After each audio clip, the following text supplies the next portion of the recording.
கொப்பளத்தில் எல்லா பெண்களும் நாங்கள் அண்ணனுக்காக ஓட்டு கேட்க வந்திருக்கோம்.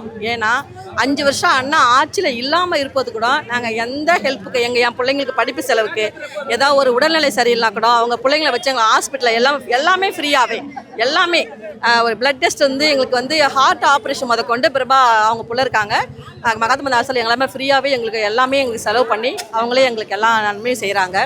அவர் ஆட்சியில் இல்லாமல் இருக்கும்போதுக்கு எங்களுக்கு இவ்வளோ செய்கிறாருன்னா அவர் ஆட்சிக்கு வந்தாருன்னா எங்களுக்கு நிறைய நலத்திட்டங்கள் செய்வார நம்பிக்கை எங்களுக்கு இருக்குது. நாங்கள் எத்தனை பேரும் ஒன்று குடிக்கிறது அண்ணனுக்காகவும் ரெட்டலைக்காகவும் தான். அவர் ஜெயிப்பார் நம்பிக்கை இருக்குது. ஜெயிச்சு வரணும் அதுக்காக தான் அவ்வளோ ஒன்று கூடியிருக்கோம். எங்கள் ஓட்டு எல்லாத்துக்குமே ரெட்டலைக்கு தான்.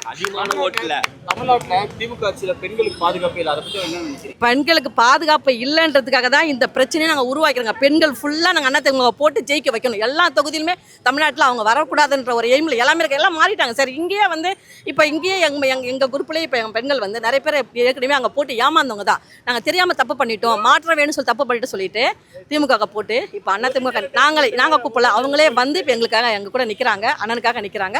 கண்டிப்பாக அண்ணன் ஜெயிப்பார். ஜெயிச்சு வந்து எல்லா நாளுமே செய்வார். அந்த நம்பிக்கை எங்களுக்கு இருக்குது. ஏன்னா கிரண்பேடி அம்மாவையே வந்து எதிர்த்து அவர் போராடினார் எங்களுக்காக சில விஷயத்துக்காக. அவங்க வேணான்னு தவிர்த்துனாங்க. இதை நாங்கள் எங்கள் மக்களுக்காக தொகுதி மக்களுக்கு செய்வேன்னு சொல்லிட்டு அண்ணன் ஃபைட் பண்ணி போராடி எங்களுக்கு அந்த விஷயத்தை வந்து சரி பண்ணி கொடுத்தாரு. ஸோ அவங்களுக்கு கவர்னரே எதிர்த்து பேசுகிற ஒரே எம்எல்ஏ யாருன்னா அன்பழகன் அண்ணன் மட்டும்தான். அவர் வரணும்.